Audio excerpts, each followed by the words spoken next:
नमस्कार, आप देख रहे हैं एक्सपोज इंडिया। आपके साथ मैं हूं पराग गुप्ता। बुलेटिन की शुरुआत करेंगे, लेकिन सबसे पहले एक नजर अब तक की सुर्खियों पर।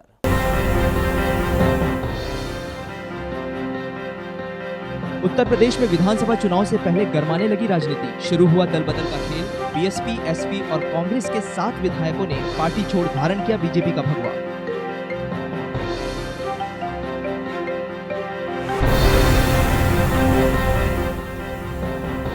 दलित मुद्दे पर बीजेपी नेता वेंकैया नायडू का मायावती पर हमला। कहा, तिलक तराजू जैसे विवादित नारे देने वाली पार्टी हमें ना दे नसीहत।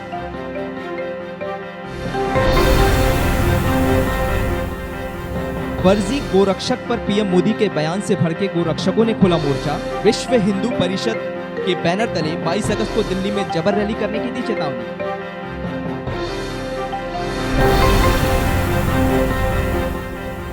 जैश आतंकी बुरहान को लेकर पाकिस्तान पर बरसी विदेश मंत्री सुषमा स्वराज। कहा, अंदरूनी मामलों में दखल बर्दाश्त नहीं करेगा भारत।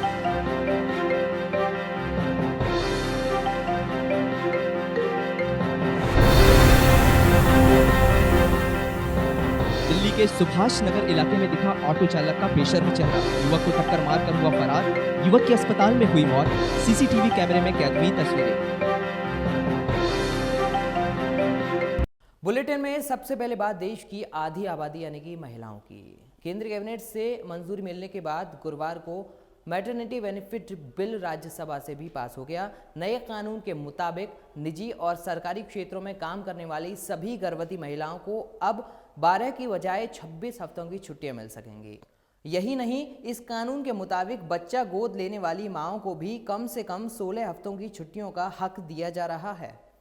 ठीक है, अब बात दिल्ली में दिल दहला देने वाली एक घटना की। ऐसी घटना जिसने इंसानियत को शर्मसार कर दिया। इस घटना से ये साबित होता है कि दिल वालों की दिल्ली कहे जाने वाले इस शहर के लोग कितने पत्थर दिल हैं। दिल्ली, दिल वालों की दिल्ली, मत वालों की दिल्ली। यहाँ मस्ती है, मौज है और हाँ, काम का बोझ है। भाई, दिल्ली शानदार हो भी क्यों ना, देश की राजधानी जो है। यहाँ बड़ी बड़ी इमारतें हैं, बड़े बड़े बंगले हैं और हमारी दिल्ली ऐतिहासिक शहर भी कहलाती है। कुतुब मीनार, जामा मस्जिद और लाल किले जैसी प्राचीन इमारतें हैं जिन्हें देखने के लिए भारी संख्या में विदेशी आते हैं। देश के किसी भी हिस्से का रहने वाला शख्स आपको दिल्ली में मिल जाएगा। आखिर दिल्ली लाजवाब है। यहाँ की राजनीति का चेहरा, जहाँ से बड़े बड़े आंदोलनों का आगाज किया गया है। निर्भया कांड होने पर पूरी दिल्ली सड़कों पर उतर आई। जानते हैं क्यों? कहते हैं यहाँ इंसानियत बसती है। लेकिन दिल्ली का एक और चेहरा भी है। देखना चाहेंगे? चलिए दिखाते हैं। जरा गौर से देखिए इस शख्स को, कितने आराम से सड़क पर जा रहा है। इसको नहीं पता कि अगले ही पल इसके साथ क्या होने वाला है। चलते चलते वो अपने मोबाइल को भी देख रहा है।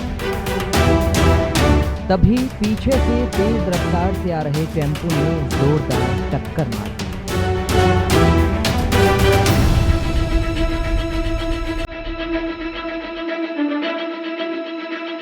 जिसके बाद युवक सड़क किनारे जा गिरा और बेहोश पड़ा रहा।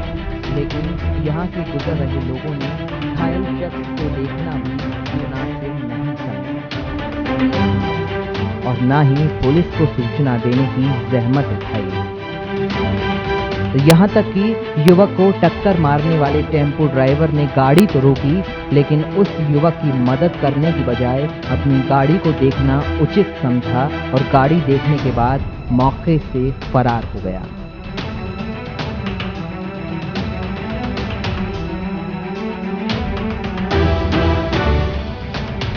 इंसानियत की हद उस समय और शर्मसार हो गई जब पास से गुजर रहे रिक्शे वाले ने घायल युवक को बचाने की बजाय युवक का मोबाइल फोन लेकर चलता बना। सड़क हादसे का शिकार शख्स मदद के लिए तड़पता रहा, कराहता रहा, लेकिन लोगों ने सुनकर भी अनसुना कर दिया।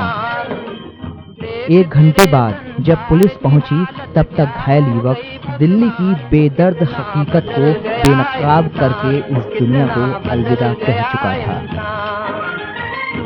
और वो अपने पीछे दिल्ली वालों के लिए कुछ ऐसे सवालों को छोड़ गया जिनकी वजह से हमारे और आपके सर शर्म से झुक जाए।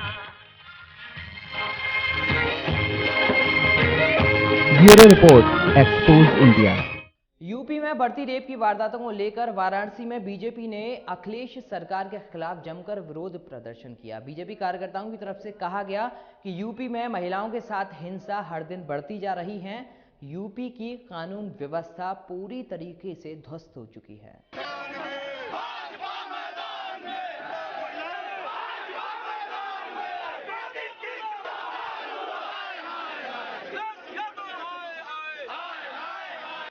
पूरे प्रदेश में एक अजीब सा महिला विरोधी माहौल बनाए हुए हैं।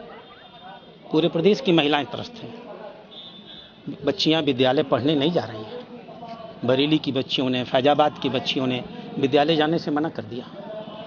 बुलंदशहर की इतनी बड़ी घटना हो गई और इस सरकार का एक मंत्री कह रहा है कि यह राजनीतिक साजिश है। इसलिए क्योंकि पकड़ा हुआ व्यक्ति कोई नवाब है, कोई नाजिस है, कोई सलीम है और मंत्री मोहम्मद आजम खां है। यही वो एटीट्यूड था जिसके नाते मुजफ्फरनगर का दंगा हुआ था। आज वही सोच है जिसके नाते पूरे प्रदेश में स्थितियां बिगड़ रही हैं। पूरे प्रदेश में महिलाओं के आंसू गिर रहे हैं, त्राई त्राई मचा हुआ है और तो और सब अपना आज हम खुद घबराते हैं कि कब किस बहू की इज्जत लूट जाए, कब किस बेटी का इज्जत लूट जाए। और अगर बेटी या बहू लिखाने जाती है थाने में तो आप भी जानते हैं, आप ही मीडिया वालों ने कई चीज इसको दिखाया है कि वहां भी बेटियां सुरक्षित नहीं, बहू सुरक्षित नहीं। जहां एक तरफ वाराणसी में बीजेपी कार्यकर्ताओं ने यूपी में बढ़ती रेप की वारदातों को लेकर अखिलेश सरकार का जमकर विरोध किया, तो वहीं दूसरी तरफ गोरखपुर में भी बीजेपी कार्यकर्ताओं ने प्रदेश की सरकार के खिलाफ जमकर नारेबाजी की। बीजेपी कार्यकर्ताओं ने कहा कि यूपी में जंगल राज कायम है, यूपी में महिलाएं सुरक्षित नहीं हैं।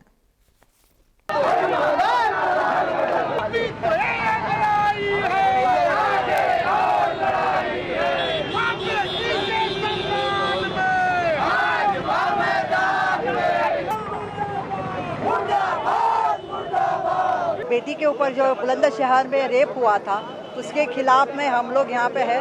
ठीक है, उन्होंने अरेस्ट किया है, लेकिन उसके लिए भी कितना पापड़ बेलना पड़ा उनके परिवार वालों को, तब जाके अरेस्टमेंट हुई है और तब जाके एफआईआर दर्ज भी हुआ।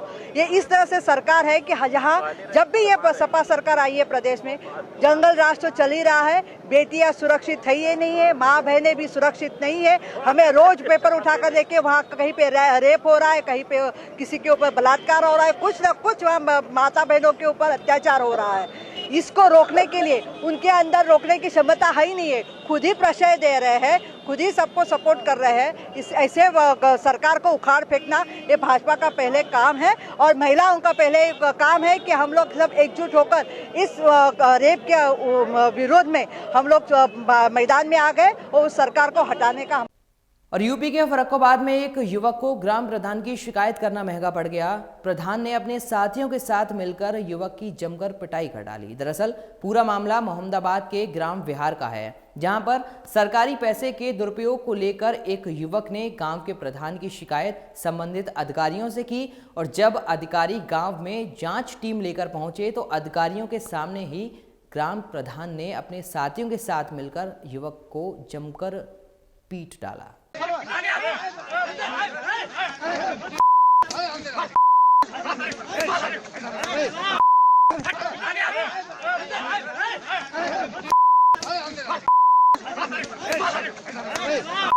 ग्राम प्रधान की जो शिकायत की थी 15/7 को जिलाधिकारी के समक्ष, वहाँ उसकी जांच 27 तारीख को गांव में वीडियो साहब और पीडी साहब आए थे। उनके समक्ष जो मैं साथ में जांच करवा रहा था, तो ग्राम प्रधान के जो दबंग लोग थे और उनके समर्थक भी थे, उन लोगों ने मुझे मारा। और जब मैं शिकायत करने के लिए जब थाने पहुंचा तो थाने में मेरी कोई उस बात सुनी नहीं गई। तो 30 तारीख को सर डीएम साहब ने भी बुलाया था मुझे। डीएम साहब ने इस बात की ज्ञान में अपनी जानकारी भी ली और आदेश दिए थे सेक्रेटरी साहब को निलंबित करने के लिए और प्रधान के खिलाफ 995 जी के तहत मुकदमा दर्ज कराने के आदेश दिए थे। दूसरा DPRO साहब ने भी कोई अभी कार्रवाई की नहीं है इसमें, और DPRO साहब अभी उसमें काम भी करा रहे हैं बराबर उसे बचाने के लिए ग्राम प्रधान को। तो 10 दिन हो गए, 8-10 दिन लगभग हो गए हैं, अभी तक ना कोई FIR हुई ना कोई कार्रवाई हुई है। बस यही बताते हैं जांच हो रही है, कुछ कार्य हो ही नहीं रहा है। सर हमें तो 100% लग रहा है DPRO की मिलीभगत है, क्योंकि बिना DPRO के सह पे ना काम करा सकता है प्रधान। जब आदेश दिए थे निलंबित करने के लिए, फिर तब भी उसे नोटिस थमा दिया। मेरे सामने एक शिकायत आई थी कि एक ग्राम प्रधान बिहार के उसने कुछ सरकारी धनराशि का आहरण करके और दुरुपयोग किए जाने की जो है उसमें संभावना है। इसमें प्रकरण में जो मुझे पता चला है वो हुआ क्या कि मुख्य विकास अधिकारी के पास ये शिकायत पहुंचने के बाद उन्होंने उसको जिला पंचायत अधिकारी कार्यालय को न भेज करके सीधे एक अन्य वरिष्ठ अधिकारी PD-DRDA को जांच के लिए भेज दिया, और PD-DRDA ने उसकी प्रारंभिक जांच न करके ओपन इंक्वायरी सीधे जो है गांव करने पहुंच गए, जो कि थोड़ा प्रक्रिया से जो है भिन्न है। जब वहां पे पहुंच गए तो पक्ष और विपक्ष दोनों आमने सामने आ गए, जिसको पुलिस ने संज्ञान में लिया, और चूंकि ये शांति भंग का जो है प्रारंभिक रूप से उनकी दृष्टि से जो है प्रकरण था, तो उन्होंने दोनों पक्षों के व्यक्तियों को थाने ले गए, और थाने में जो है 151 के अंतर्गत जो है कार्रवाई करते हुए संबंधित जो उप जिला मजिस्ट्रेट है उसके सामने जो है प्रस्तुत किए गए, और उनको 151 की कार्रवाई चल रही है। जहाँ तक कोई प्रधान की दबंगई और उसने शिकायतकर्ता से जो है किसी प्रकार की जो है दुराचार किया है, तो शिकायतकर्ता को उसकी प्रथम सूचना रिपोर्ट थाने में दर्ज करानी चाहिए, और जहां तक यदि कोई पुलिस के स्तर से या किसी भी अन्य स्तर लापरवाही की गई तो उस पर कठोर कार्रवाई की जाए।